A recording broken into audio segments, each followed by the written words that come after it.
الحمد لله وكفى وسلام على عباده الذين اصطفى خصوصا على رحمة للعالمين وخاتم النبيين أحمد المجتبى محمد المصطفى الذي كان نبيا وآدم بين الطين والماء وعلى آله وأصحابه الكرماء والشرفاء والتابعين لهم بالإحسان إلى يوم الجزاء. أما بعد فأعوذ بالله من الشيطان الرجيم. بسم الله الرحمن الرحيم. وما أرسلناك إلا رحمة للعالمين. وقال تعالى في مقام آخر: وما أرسلنا من رسول إلا بلسان قومه ليبين لهم. وقال تعالى في مقام آخر: وما أرسلناك إلا كافة للناس بشيرا ونذيرا. وقال تعالى في مقام آخر: ما كان محمد أبا أحد من رجالكم ولكن رسول الله وخاتم النبيين وكان الله بكل شيء عليما. يا أيها النبي إنا أرسلناك شاهدا ومبشرا ونذيرا وداعيا إلى الله بإذنه وسراجا منيرا. آمنت بالله صدق الله مولانا العظيم. قال نبينا صلى الله تعالى عليه وسلم: فضلت على الأنبياء بست: أوتيت جوامع الكلم ونصرت بالرعب وحلت لي الغنائم وجعلت لي الأرض مسجدا وطهورا وأرسلت إلى الخلق كافة وختم بي النبيون أو كما قال تعالى أو كما قال عليه الصلاة والسلام. صدق الله مولانا العظيم وصدق رسوله النبي الكريم الأمين ونحن على ذلك لمن الشاهدين والشاكرين والحمد لله رب العالمين. إن الله وملائكته يصلون على النبي يا أيها الذين آمنوا صلوا عليه وسلموا تسليما. الصلاة والسلام عليك يا سيدي يا رسول الله وعلى آلك وأصحابك يا سيدي يا حبيب الله. الصلاة والسلام عليك يا سيدي يا رحمة للعالمين وعلى آلك وأصحابك يا سيدي يا خاتم النبيين.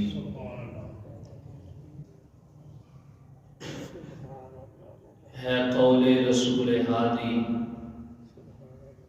کہ لا نبی بعدی، چاروں طرف منادی ہے لا نبی بعدی.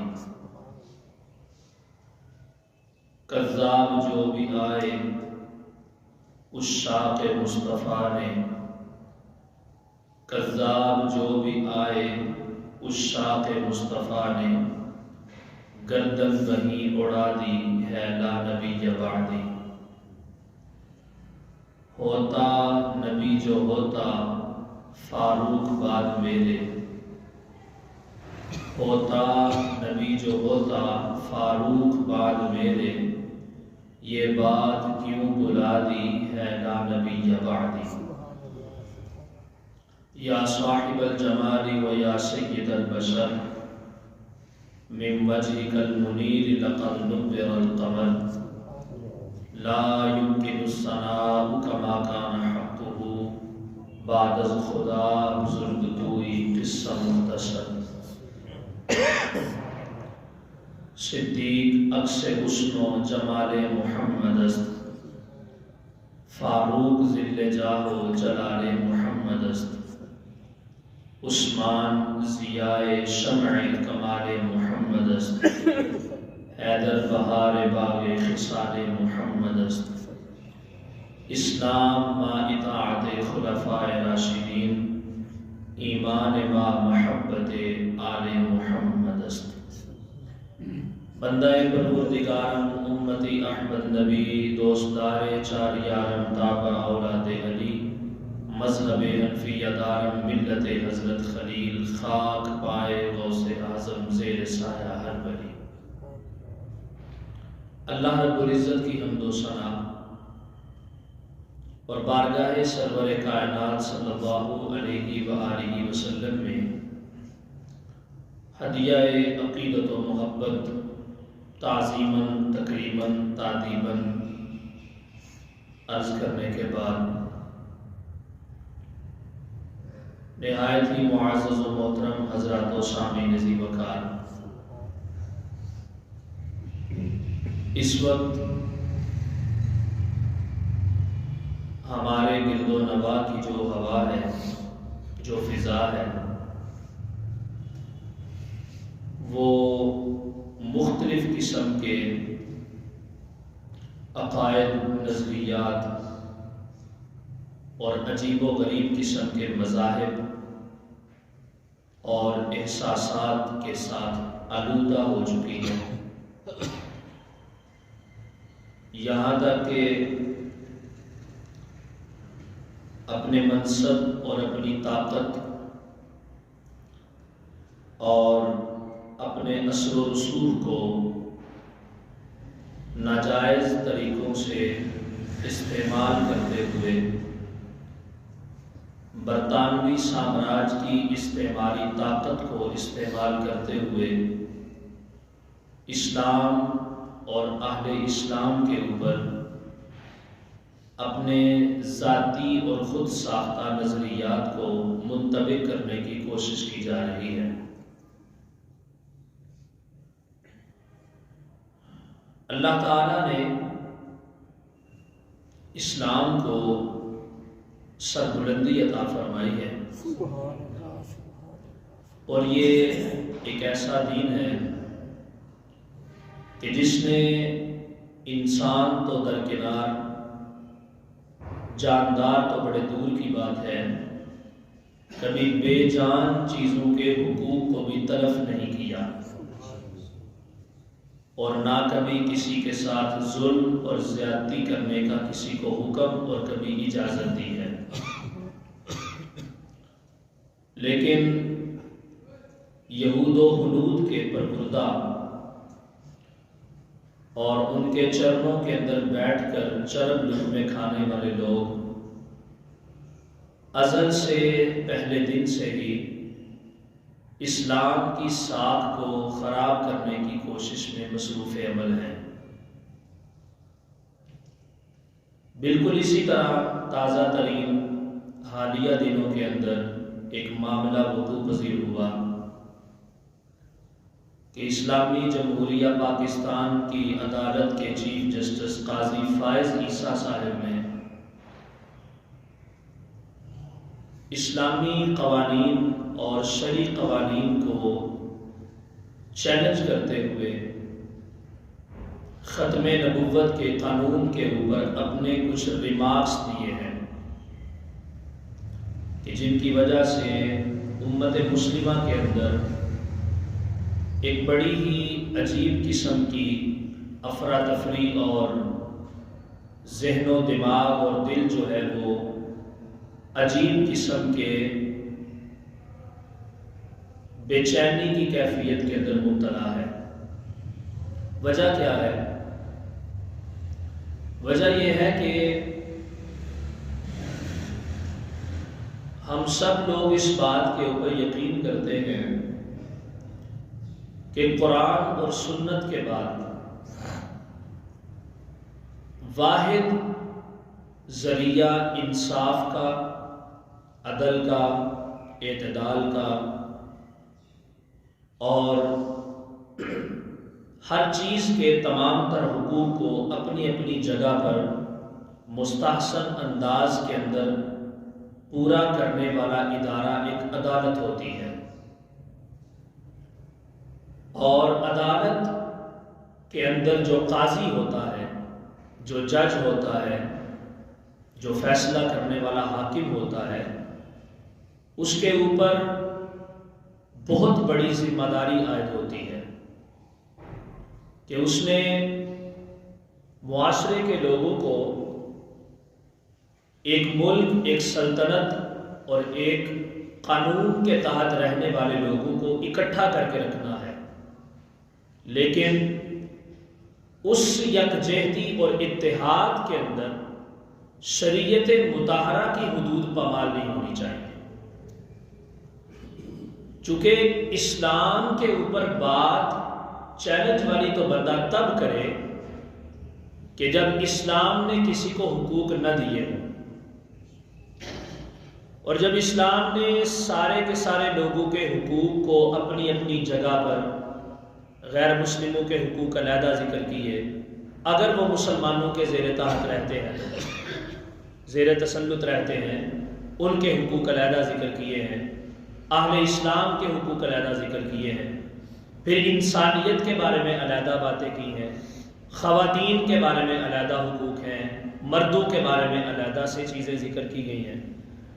تو جب اسلام نے ان ساری چیزوں کو اپنی اپنی جگہ کے اوپر بالترتیب ذکر کیا ہوا ہے، تو پھر جان بوجھ کر زیادہ قدم اٹھانا اور اپنی مرضی کے جو ہے وہ قوانین کو جاری کرنا کہ جو قرآن و سنت کے خلاف آ جائیں، تو ایسی چیزوں سے عوام کے اندر اطمینان پیدا نہیں ہوتا بلکہ اشتعال پیدا ہوتا ہے۔ پھر اس کے اوپر اگر کوئی سٹیپ لے لیا جائے یا کوئی بات کر دی جائے تو پھر پتہ نہیں کس طرح کے وہ دانشور لوگ ہوتے ہیں، وہ پھر یہ کہ جن کو لوگ دانشور کہتے ہیں، مگر اسلام کی نظر میں وہ دانش مند بھی نہیں ہوتے، دانشور بھی نہیں ہوتے۔ وہ پھر سوشل میڈیا کے اوپر آ کر عجیب و غریب قسم کی باتیں کرنی شروع کر دیتے ہیں کہ مولوی جو لوگ ہیں یا اہل علم جو طبقہ ہے، یہ لوگوں کو غلط کاموں کی طرف اکسانے کی کوشش کرتا ہے۔ تو میں آج کے موضوع کے اندر بتانا یہ چاہتا ہوں کہ عقیدہ ختم نبوت کیا ہے اور اس کی اہمیت اور فضیلت کیا ہے۔ ایک بات آپ کے سامنے عرض کرتا ہوں، صحابہ کرام علیہ رضوان کی معرفت کے جو ابواب ہیں یا ان کے اوپر لکھی ہوئی جو کتابیں ہیں، ان کے اندر یہ واقعہ موجود ہے۔ ایک تابعی گزرے ہیں، بڑے کبار تابعین کے اندر آپ کا شمار ہوتا ہے، اور دور ان کا دور نبوت ہی تھا، یعنی کہ نبی کریم علیہ السلام کے زمانہ رسالت کے ہی وہ فرد ہیں، لیکن وہ یمن کے رہنے والے تھے، اسلام قبول کیا ہوا تھا، مگر حضور علیہ السلام کی زیارت کر کے صحابیت کے درجے پر فائز نہیں ہو سکے۔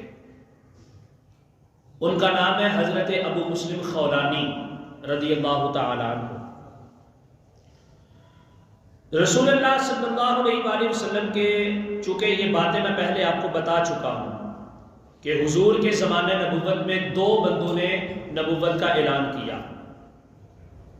ایک یمن میں تھا اور ایک مدینہ میں تھا۔ یمن میں جو تھا اس کا نام تھا اسود انسی، اور مدینہ کے اندر رہنے والے کا نام مسیلمہ کذاب۔ لیکن دونوں کا ہی قلع کما جو ہے وہ ایک روایت کے مطابق نبی کریم علیہ السلام کے رحلت فرمانے کے بعد ہوتا ہے، اور ایک روایت کے مطابق اسود انسی کو زمانہ رسالت کے اندر ہی مارا جاتا ہے، اور مسیلمہ کذاب خلافت صدیق اکبر کے اندر قتل کیا جاتا ہے۔ ابو مسلم خولانی رضی اللہ تعالی عنہ جب اسود انسی نے نبوت کا دعویٰ کیا تو اس نے مختلف لوگوں کو کہا کہ میری نبوت کا اقرار کریں اور مجھے نبی مانیں، مگر جو صاحب عقل لوگ تھے اور حضور علیہ السلام کے پیروکار تھے سچے، انہوں نے اس کا انکار کیا۔ ان میں ایک شخصیت حضرت ابو مسلم خولانی رضی اللہ تعالی عنہ بھی تھے۔ میں اس کی اہمیت کے بارے میں آپ کو بتانے لگا ہوں کہ یہ عقیدہ کتنا اہمیت کا حامل ہے، جس کو لوگوں نے اہم ہی سمجھا ہوا ہے کہ بس ٹھیک ہے کوئی مطلب نہیں، اس کو اڑا دیا جائے، ادھر ادھر کر دیا جائے تو کوئی کچھ نہیں ہوتا۔ یہ اتنی ہلکی بات نہیں ہے۔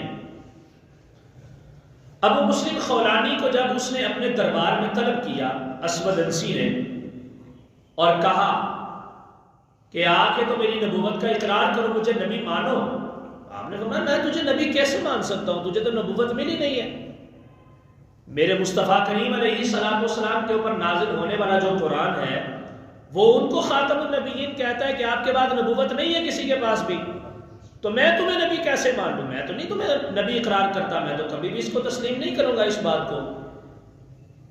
اس نے کہا اچھا تو تم محمد کو مانتے ہو، مجھے تم نبی نہیں مانتے؟ آپ نے فرمایا نہیں، میں تمہیں نبی مانتا ہی نہیں ہوں، میری یہ تعلیمات ہی نہیں ہے، میں نے ایسا اسلام کے اندر پڑھا ہی نہیں ہے۔ میں نے تو پچھلی کتابوں کے اندر بھی یہی پڑھا کہ آخر پہ وہ آئیں گے جن کا نام محمد ہوگا، ان کے بعد کوئی نبی نہیں ہو سکتا، کوئی رسول نہیں ہو سکتا، لہذا میں تو تمہیں نبی نہیں مانوں گا۔ اس نے کہا پھر بدترین سزا کا مقابلہ کرنے کے لیے تیار ہو جاؤ۔ آپ نے خاموشی کو اختیار کیا، فرمایا مجھے اس سے کوئی غرض نہیں ہے۔ اس نے ایک آگ کا الاؤ روشن کیا اور اس میں ان سارے لوگوں کو ڈالا کہ جو لوگ اس کی نبوت کا اقرار نہیں کرتے تھے۔ ان میں ایک حضرت ابو مسلم خولانی رضی اللہ تعالی عنہ بھی تھے۔ لیکن خدا کا کرنا، قدرت کا مظاہرہ یہ ہوا کہ ابو مسلم خولانی جب آگ کے اندر ڈالے گئے تو آگ ٹھنڈی ہو گئی، اور جناب ابو مسلم خولانی کے جسم اقدس کو جلانا تو دور کی بات تھی، آپ کے جسم کے ساتھ مس ہونے والے لباس کو بھی نہ جلا سکے۔ اور اس کی وضاحت کہ یہ کیسے ہو سکتا ہے، اس کی وضاحت میں آگے جا کے ایک عظیم صحابی حضرت ابو بکر صدیق رضی اللہ تعالیٰ عنہ کی زبان سے آپ کو اس کا جواب دوں گا۔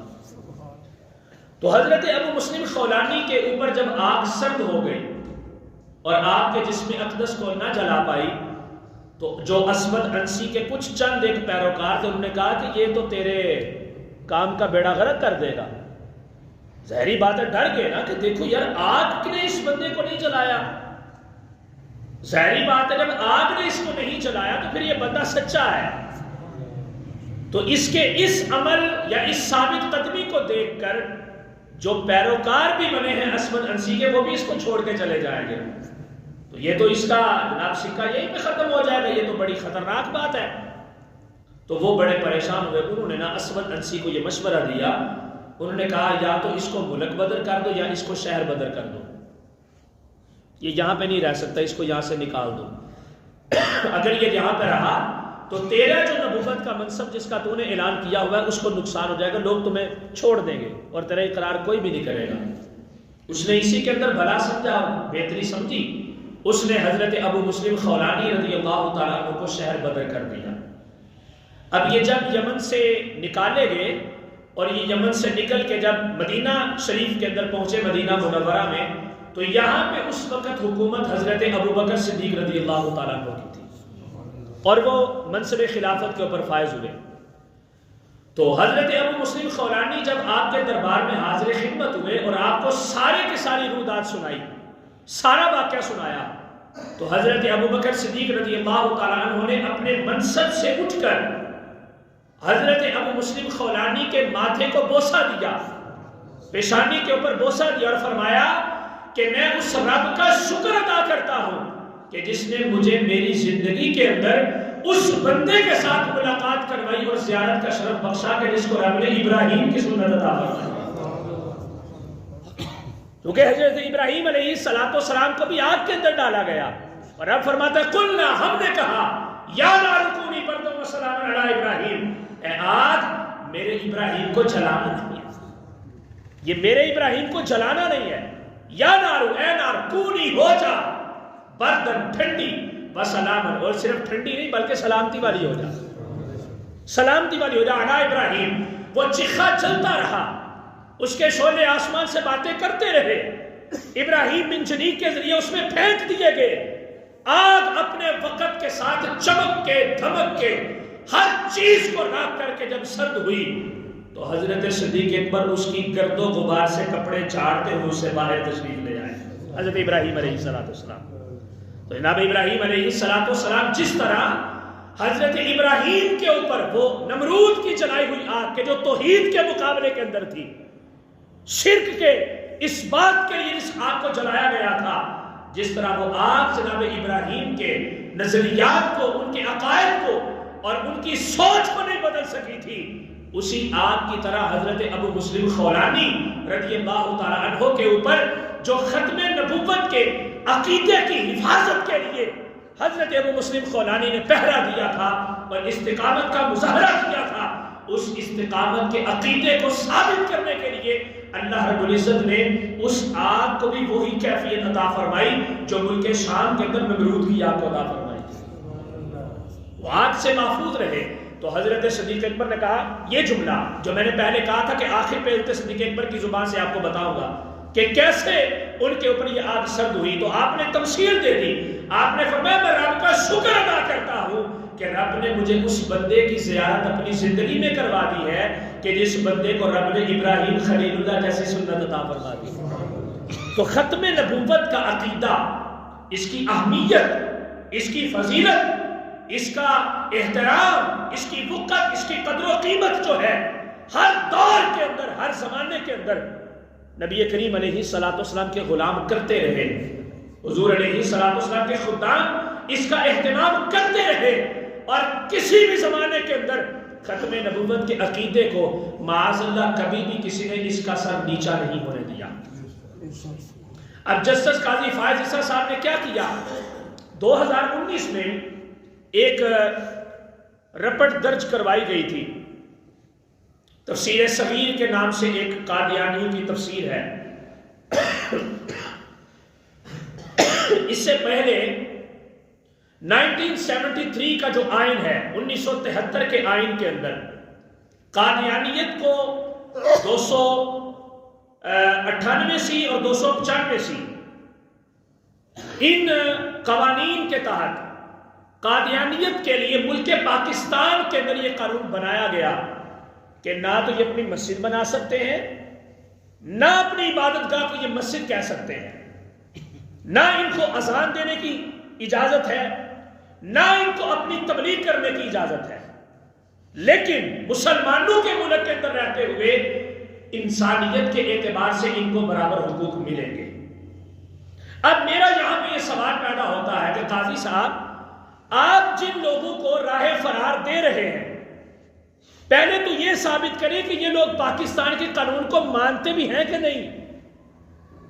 دیکھیں آپ کے ملک کے اندر عیسائی بھی رہتے ہیں، کبھی ان کو کسی نے کہا کہ یہ کچھ نہیں کرنا چاہتے یا ان کو کچھ کرنے نہیں دیا جائے گا؟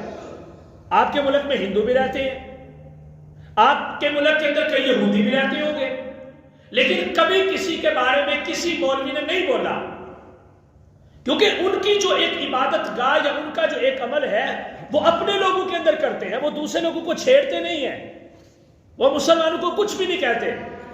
جب مسلمانوں کو وہ کچھ کہتے ہیں تب ان کے بارے میں بولا جاتا ہے، لیکن ان کا ایک گڈ کریکٹر یہ بھی ہے کہ وہ پاکستان کے آئین کو سمجھتے ہیں اور اس کو اپنے معاملات کے اوپر اس کی امپلیمنٹیشن جاری رکھتے ہیں اور پاکستان کے آئین کو چیلنج نہیں کرتے۔ لیکن قادیانیت نے ہر دور میں، ہر حکومت میں، ہر جگہ پہ حاکموں کو اکسایا، اور مجھے یہ بات کرنے کے اندر کوئی تردد نہیں ہے، نون لیگ کی حکومت کے اندر یہ نواز شریف صاحب جو ہیں، انہوں نے ختم نبوت کے قانون کی رٹ کو تبدیل کرنے کی کوشش کی اور چینج کیا گیا۔ اس کے اوپر مجھے ایک واقعہ یاد آ گیا ہے، انڈیا کے اندر ایک مشاعرہ ہوا جنرل ضیاء الحق کے دور میں، ایک مشاعرہ ہوا انڈیا میں، تو وہاں پہ ایک ہندو شاعر تھا، اس نے ایک غزل پڑھی اور جنرل ضیاء الحق صاحب اس میں مہمان خصوصی تھے انڈیا کے اندر اس مشاعرے میں۔ تو اس میں ایک ہندو شاعر نے غزل پڑھی، غزل کا ایک شعر تھا کہ جس دور میں لٹ جائے غریبوں کی کمائی، اس عہد کے سلطان سے کوئی بھول ہوئی ہے۔ یہ شعر پڑھا اس نے کہ جس دور میں لٹ جائے غریبوں کی کمائی، اس عہد کے سلطان سے کوئی بھول ہوئی ہے. یہ شعر اس نے پڑھا. تو جنرل ضیاء الحق، کئی لوگ کہتے ہیں کہ وہ بڑا خدا پرست بندہ تھا، تہجد گزار تھا، متقی تھا، پرہیزگار تھا. تو بندوں کو تو جو اس طرح کے لوگ ہوتے ہیں کانے میں بھی کان جڑی ہے نا محسوس ہو جاتی ہے، تو چنگے بندے نے بھی پتہ چل جاتا ہے کہ میرے بارے گل کی جا رہی ہے.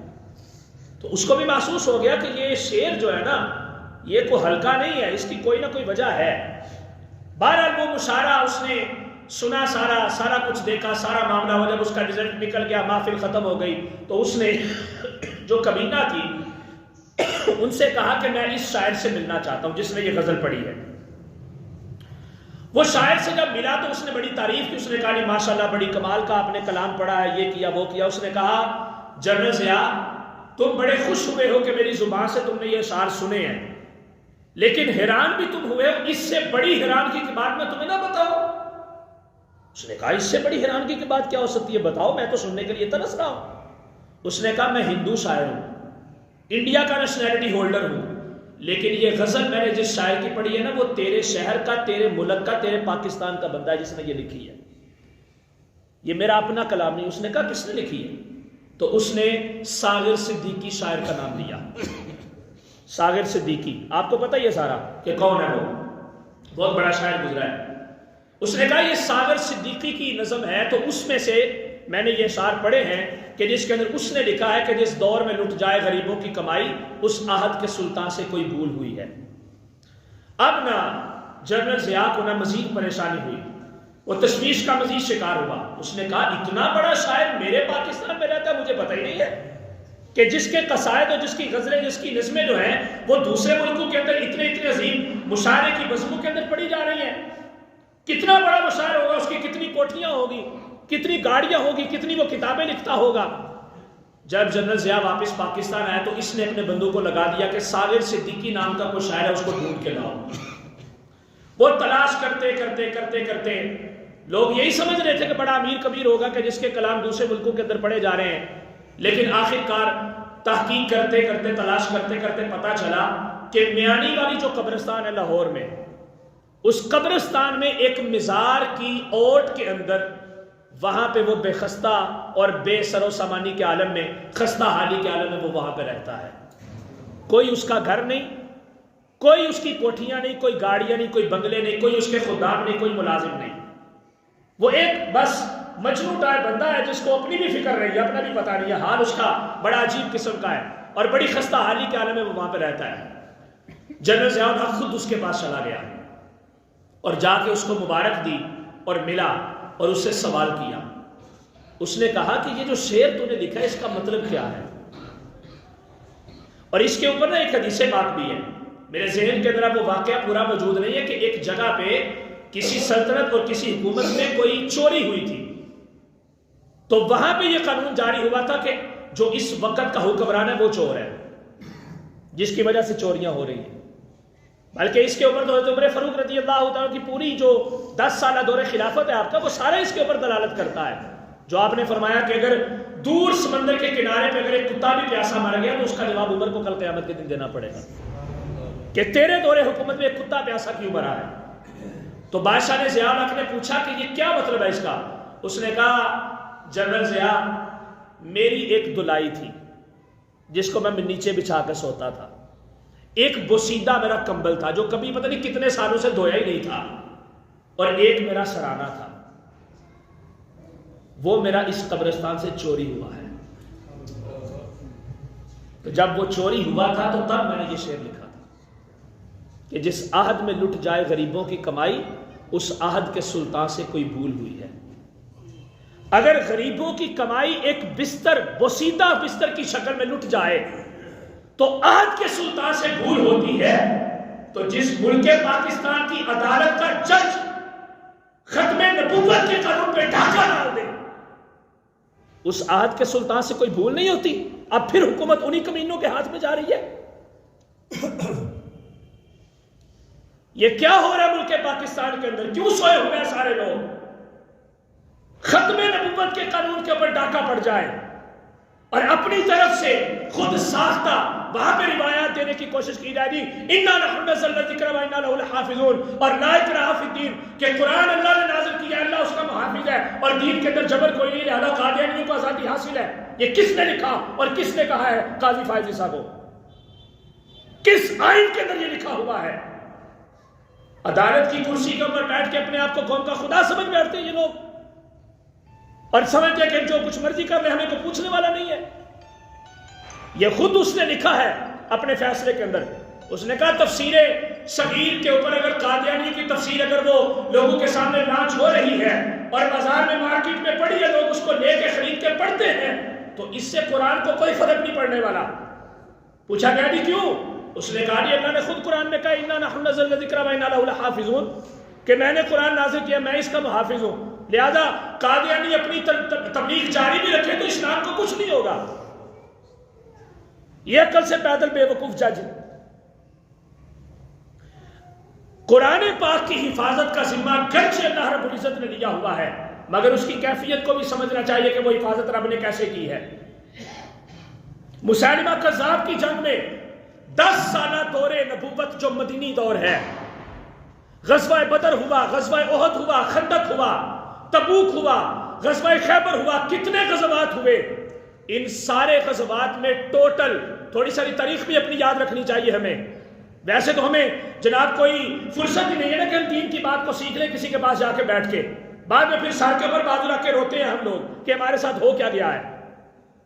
ٹوٹل 10 سالہ دور نبوی جو مدنی دور ہے، جس میں جہاد فرض ہوا، 259 صحابہ اکرام شہید ہوئے۔ کتنے ہوئے؟ 259 259 259 ایسی پنجابی دے وچ 10 سالہ دور نبوت جو مدنی دور ہے، ان ساری جنگوں کے اندر 259 صحابہ اکرام شہید ہوئے، لیکن ایک اکیلی جنگ جو مسیلمہ کذاب کے خلاف ختم نبوت کے اوپر لڑی گئی، اس میں 259 صحابہ تو مدنی دور میں جو شہید ہوئے وہ تو دور کی بات ہے، ٹوٹل جو صرف اس جنگ میں صحابہ شہید ہوئے وہ 1200 صحابہ تھے۔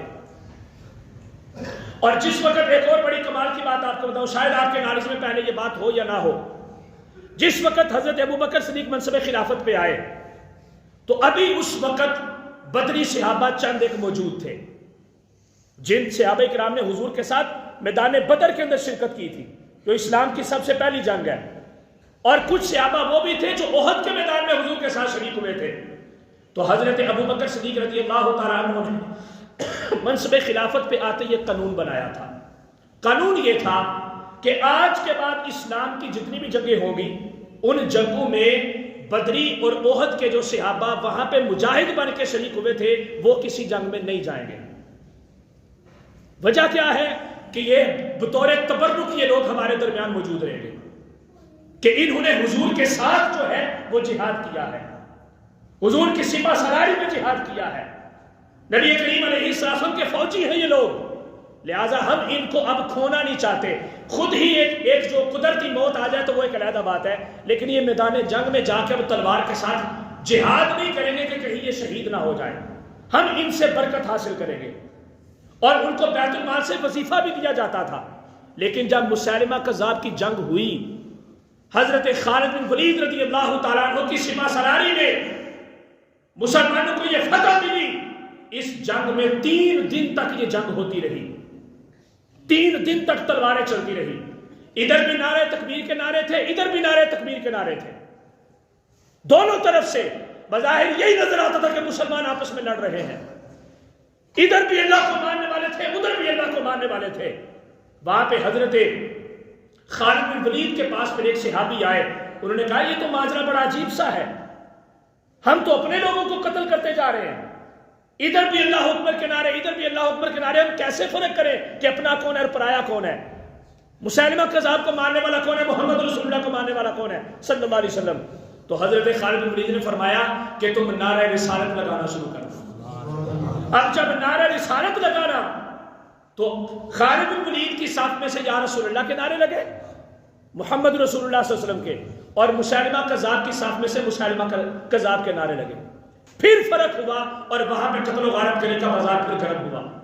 3 دن تک یہ جنگ چلتی رہی، اور حضرت خالد بن ولید کی سپہ سالاری میں پھر حضرت ابو بکر صدیق نے اپنا بنایا ہوا قانون خود توڑا اور کہا کہ جس نبی کے وجود سے برکت لینے کے لیے میں نے بدری اور احدی صحابہ کو روکا ہوا تھا کہ وہ جنگ میں نہیں جائیں گے، آج میں ابو بکر صدیق بطور امیر المومنین اپنے اس قانون کو میں توڑتا ہوں کہ جس نبی کے وجود سے برکت لینے کے لیے میں نے ان لوگوں کو روکا ہوا تھا کہ یہ جنگ میں نہیں جائیں گے، آج اسی نبی کی ناموس کی حفاظت کا وقت ہے۔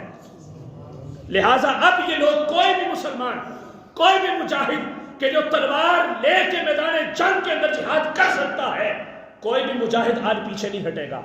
یہ قربانیاں مسلمانوں کو کیوں بھول جاتی ہیں؟ یہ باتیں مسلمانوں کو کیوں یاد نہیں رہتی ہیں؟ میں نے پیچھے 7 ستمبر کے خطبہ جمعہ کے اندر میں نے اس کے اوپر پورا ایک مقالہ دیا تھا، اور میں نے پوری ایک ترتیب کے ساتھ بات کی تھی کہ نبی کریم علیہ الصلوۃ والسلام نے بھی ایک حدیث پاک میں فرمایا ہے کہ میرے بعد جب تک 30 ایسے لوگ نہ پیدا ہو جائیں کہ جو اپنے آپ کو جھوٹا مدعی نبوت کہیں گے، تب تک قیامت نہیں آئے گی۔ ان میں سے 25-26 افراد آ چکے ہیں، اور پیچھے 3 سے 4 لوگ رہ گئے ہیں کہ جنہوں نے ابھی نبوت کا دعویٰ کرنا ہے۔ یہ حدیثیں لوگوں کو کیوں بھول جاتی ہیں؟ قادیانیت کے اندر خلافت در خلافت آج بھی نبوت چل رہی ہے، انہوں نے نبوت کہاں سے نکالی ہے؟ یہ سارے کا سارا برطانوی سامراج کا تیار کردہ یہ گندا اور غلیظ فتنہ اور پلندہ ہے، جنہوں نے مسلمانوں کے اندر اس فتنے کو پیدا کرنے کی کوشش کی۔ لہذا قادیانیت کو بالکل اپنے مذہب کے پرچار کے لیے کوئی اجازت نہیں ہے۔ یہ پاکستان کا آئین کہتا ہے، اور حفاظت قرآن کی بات جب میں کر رہا تھا تو حفاظت قرآن اللہ نے کیسے کی؟ وہی جو 1200 صحابہ مسیلمہ کذاب کی جنگ کے اندر شہید ہوئے تھے، ان میں سے 700 صحابہ حافظ قرآن تھے۔ جب یہ ماجرا ہوا تو حضرت عمر فاروق نے جناب صدیق اکبر سے کہا کہ اگر یہی سلسلہ جاری رہا تو قرآن تو مفقود ہو جائے گا، قرآن تو باقی نہیں بچے گا۔ 700 صحابہ حفاظ کرام شہید ہو چکے ہیں، تو بندوں نے مرنا تو ہے ہی ہے نا، موت تو کل نفس ذائقۃ الموت، ہر کسی کو آنی ہے۔ لہذا یہ تو ماجرا بڑا خراب ہے، قرآن تو مفقود ہو جائے گا، چونکہ اس وقت قرآن ابھی کتابی شکل میں موجود نہیں تھا۔ اس قرآن کی حفاظت کے لیے پہرا دیا تو ابو بکر صدیق نے دیا۔ جب رب حفاظت کرنے والا تھا تو ابو بکر نے اس کے اوپر کام کیوں کیا؟ کیا وہ قرآن کے حافظ نہیں تھے؟ ان کے سامنے یہ آیت پیش نظر نہیں تھی کہ رب کہتا کہ میں حفاظت کرنے والا ہوں؟ جب حفاظت رب نہیں کرنی تھی تو عمر فاروق نے ابو بکر صدیق کو مشورہ کیوں دیا تھا؟ جب حفاظت رب نے ہی کرنی تھی تو دور عثمانی کے اندر جب قبرص، آرمینیا، آذربائیجان اور یہ سارے کے سارے علاقے، اجمی علاقے فتح ہوئے اور اختلاف قرات کا فتنہ اٹھا، ہر بندہ اپنی زبان میں قرآن پڑھتا تھا، ہر بندہ اپنی زبان میں قرآن پڑھتا تھا۔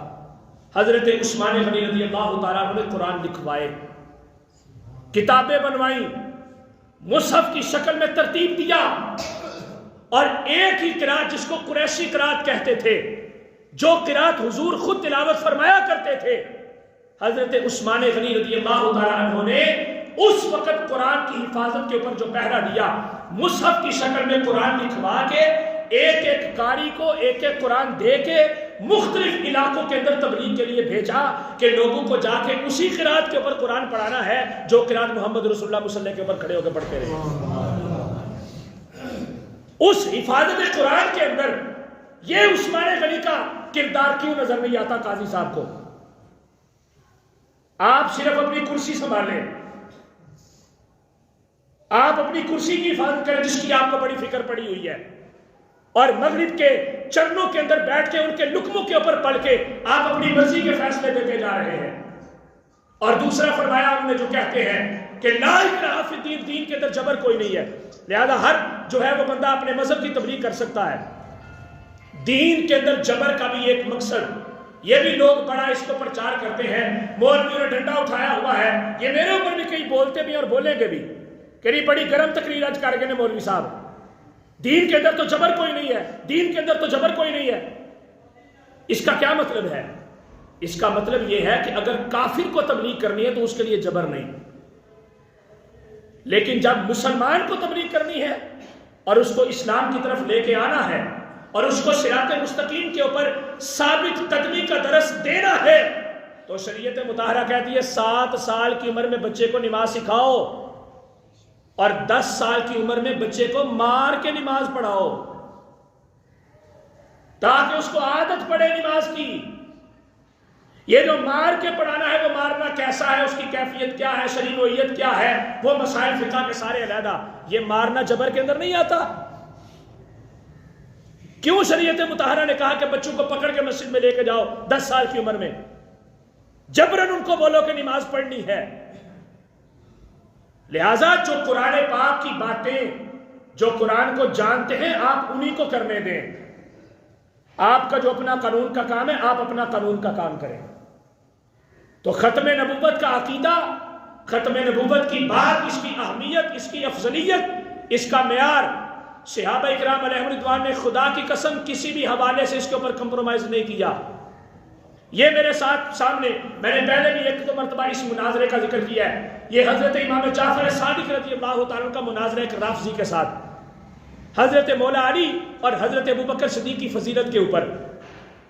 اس کے اندر امام جعفر صادق نے ایک رافضی کو جواب دیتے، یہ سارے کا سارا عربی کے اندر مناظرہ ہے، کوئی دلیل لینا چاہتے تو میں دینے کو تیار ہوں، سارا عربی کے اندر ہے۔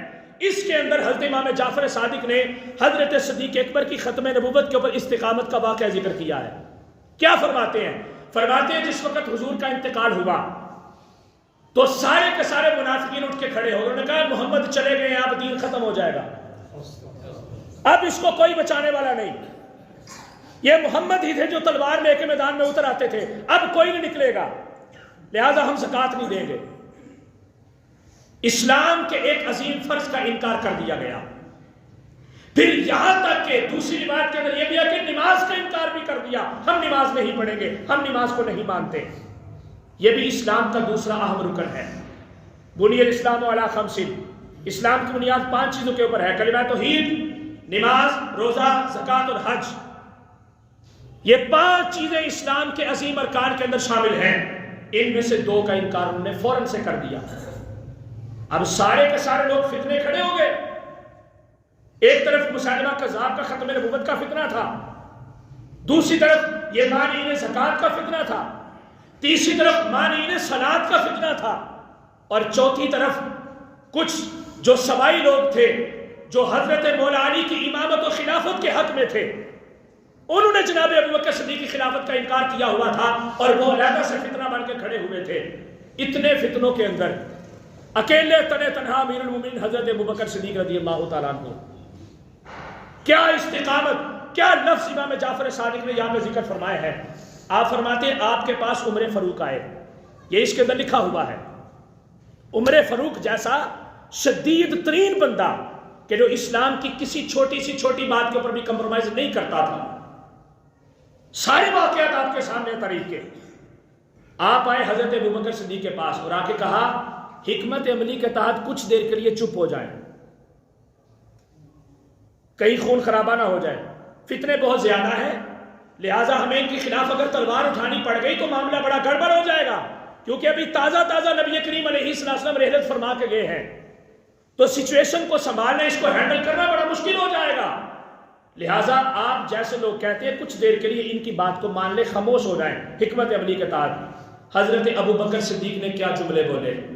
آپ نے فرمایا عمر، ساری دنیا کے لوگ اکٹھے ایک پاسے ایک سائڈ پہ کھڑے ہو جائیں، یہاں تک کہ پتھر، پہاڑ، درخت، ہر چیز میری مخالفت میں ایک سائڈ پہ کھڑی ہو جائے، اور ساتھ ہی فرمایا یہاں تک کہ تو بھی میرے ساتھ کھڑا نہ ہو اور ان کی طرف ہو جائے، میں ابوبکر صدیق پھر بھی لوگوں کو ذرا بھی لچک نہیں دوں گا۔ کیوں؟ یہ میرے مصطفیٰ کا دین ہے، میں اس دین کو ویسے ہی قائم رکھوں گا جیسے رسول کریم علیہ السلام اپنے دور نبوت ظاہری زمانے کے اندر اس دین کو قائم رکھ کے گئے ہیں۔ اور ساتھ ہی فرمایا کہ جو حضور علیہ السلام کے زمانے میں اونٹ کی ایک نکیل کی رسی بھی اگر کوئی زکوٰۃ دیتا تھا، ابو بکر اس سے بھی زکوٰۃ لے گا، اور اگر کوئی زکوٰۃ کا انکار کرے گا تو ابو بکر اس کے خلاف اعلان جنگ کرتا ہے۔ اتنی استقامت اس عقیدے کے اوپر صحابہ کرام نے دکھائی، اتنا خیال رکھا اس عقیدے کا جس کا آج ہمارے لوگوں کو کوئی خیال ہی نہیں ہے، اور ہم نے ان قادیانیوں کے ساتھ کاروبار بھی شروع کیے ہوئے ہیں۔ ہم نے افسوس کی بات یہ ہے کہ ان کے ساتھ رشتہ داریاں بھی بنائی ہوئی ہیں، اپنے گھروں کے اندر ان کمینوں کو داخل کیا ہوا ہے جنہوں نے میرے مصطفیٰ کی ختم نبوت کی قبا کو پھاڑنے کی کوشش کی ہے۔ کوئی حال ہے یہ ہمارا؟ اور پھر کہتے ہیں کہ ہم بڑے پکے مسلمان اور مومن ہیں۔ ذرا تھوڑا سا حقیقت کو دیکھنا چاہیے، آنکھیں کھولنی چاہیے۔ یہ جو لوگ آپ کے اوپر سربراہ بن کے بیٹھے ہوئے ہیں، کریں حمایت جتنی آپ نے کرنی ہے، اس کی بھی حقیقی شرعی حیثیت کا میں نے آپ کو بتا دیا تھا کہ وہ کیا ہوتی ہے اور کیا نہیں ہوتی۔ حضرت امام حسین کے فرمان کے تحت حضور کے لیے بات، جواب تو سب نے دینا ہی ہے، میں نے بھی دینا ہے، آپ نے بھی دینا ہے، ہم سب نے جواب دینا ہے۔ اور جو اس طرح کے فیصلے کر رہے ہیں وہ بھی ایک نہ ایک دن کرسی سے اتر ہی جائیں گے۔ کتنے لوگوں کو دیکھا کہ جناب ابھی تک اپنی کرسیوں پہ براجمان بیٹھے ہوئے ہیں، کبھی نہ کبھی تو عروج کو زوال آ ہی جاتا ہے نا۔ تو بندے کو سوچنا چاہیے ذرا تھوڑا سا۔ وہ اڑتے ہوئے آسمان کے اوپر پرندے کو کسی نے پوچھا کہ تیری نظر زمین پہ کیوں رہتی ہے؟ اس نے کہا میں اپنی اوقات کو نہیں بھولتا، مجھے پتا ہے میں نے پلٹ کے زمین پہ ہی جانا ہے۔ یہ صرف ایک انسان ہی ہے، جب ہواؤں میں اڑنا شروع کرے تو اس کا منہ اوپر کوئی ہوتا ہے، نیچے کی فکر کوئی نہیں، پھر جب گرتا ہے تو پھر گردن بھی ٹوٹ جاتی ہے، پھر کوئی بچانے والا نہیں ہوتا۔ تو عقیدہ ختم نبوت یہ ہمارے ایمان کا لازمی جز ہے۔ قرآن جگہ جگہ پہ اس کا پرچار کر رہا ہے، سینکڑوں احادیث اس کے اوپر موجود ہیں، مختلف اشارات اور مختلف کنایات طریقوں کے ساتھ۔ ختم نبوت کے عقیدے کے اوپر بالکل کمپرومائز نہیں کرنا۔ بطور انسانیت ہم قادیانیت کو پاکستان کے قوانین کے تحت پورے حقوق دیتے ہیں، جیسے عیسائیوں کو دیتے ہیں، جیسے جناب یہودیوں کو دیتے ہیں، جیسے ہندوؤں کو دیتے ہیں، جیسے سکھوں کو دیتے ہیں۔ لیکن جو پاکستان کے آئین کے اندر باتیں لکھی گئی ہیں اور جو قوانین بنائے گئے ہیں، اگر وقت کے ساتھ ساتھ آپ ان کے اندر ترمیم کرنا بھی چاہتے ہیں تو اس ترمیم کا تقاضا یہ ہونا چاہیے کہ شریعت کی حدیں پامال نہیں ہونی چاہیے، شریعت کے اوپر کوئی حرف اور کوئی ہاتھ نہیں آنا چاہیے۔ لہٰذا ان ساری چیزوں کا تعلق عقائد و نظریات کے ساتھ ہے، یہ بڑی بنیادی چیزیں ہیں، ان کے بارے میں علم رکھنا، جاننا اور اویئرنس رکھنا جو ہے وہ بڑی ضروری ہے۔ اللہ رب العزت ہم سب کو، یہ مسلمانوں کا قانون ہے، یہ یاد رکھیں، یہ کسی ایک فرقے اور جماعت کی بات نہیں ہے۔ یہ جو بھی بندہ کلمہ مصطفیٰ پڑھتا ہے اس کے لیے اس قانون کی حفاظت اور اس کی پاسداری کرنا بڑا ضروری ہے، چاہے وہ کسی فرقے کے ساتھ تعلق رکھتا ہو، کسی جماعت کے ساتھ تعلق رکھتا ہو۔ اس لیے میں نے اگلے دن ایک بیان بھی دیا تھا کسی بندے کو، بلکہ ریکارڈ بھی کیا گیا تھا کہ اس وقت مسلم جماعتوں کو آپس میں اکٹھا ہونے کی ضرورت ہے۔ اگر نہیں ہوں گے تو ہمیں ایسے ہی بس بندر والا کھیل ہمیں نچاتے رہیں گے یہ لوگ۔ لہٰذا یہ اپنی پارٹیاں، اپنی جماعتیں، کوئی ادھر گیا کوئی ادھر گیا، دوسرے سے نفرت کر لی، اس کو چھوڑ دیا اس کو پکڑ لیا، یہ ساری باتیں ایک سائڈ پہ رکھیں، یہ ہماری ذاتی خواہشات ہیں۔ لیکن ختم نبوت کا عقیدہ ہم سب کا سانجھا عقیدہ ہے، ہم سب کا یہ سارا نظریہ ہے۔ لہذا تاجدار ختم نبوت کے نعرے لگانا اور ختم نبوت کے قانون کی پاسداری کرنا، اس کی حفاظت کرنا، یہ ہر مسلمان کی ذمہ داری ہے، ہر مسلمان کے لیے ضروری ہے۔ اگر نہیں کریں گے تو پھر بہت بڑا حرج لازم آ جائے گا، بندہ جو ہے وہ دائرہ اسلام سے خارج ہو جائے گا۔ اللہ رب العزت اس ملک کے حکمرانوں کو عقل عطا فرمائے، دانشمندی عطا فرمائے اور سوچ اور سمجھ عطا فرمائے، اور قوم کو بھی شعور عطا فرمائے کہ قوم بھی ذرا تھوڑا سا اپنی آنکھوں کو کھول کے کھڈے کو دیکھ کے تو بچ کے نکل جاتی ہے، لیکن جہنم کے گڑھے کو یہ لوگ نہیں دیکھ رہے، اور بالکل اس طرف کوئی احساس نہیں لوگوں کا جا رہا۔ اللہ تعالی ہم سب کو دور اندیشی عطا فرمائے اور ہمیں حقیقت کو اپنی آنکھوں سے دیکھ کر پھر اس کو سمجھنے کی، تسلیم کرنے کی توفیق نصیب فرمائے۔ وما علینا الا البلاغ المبین۔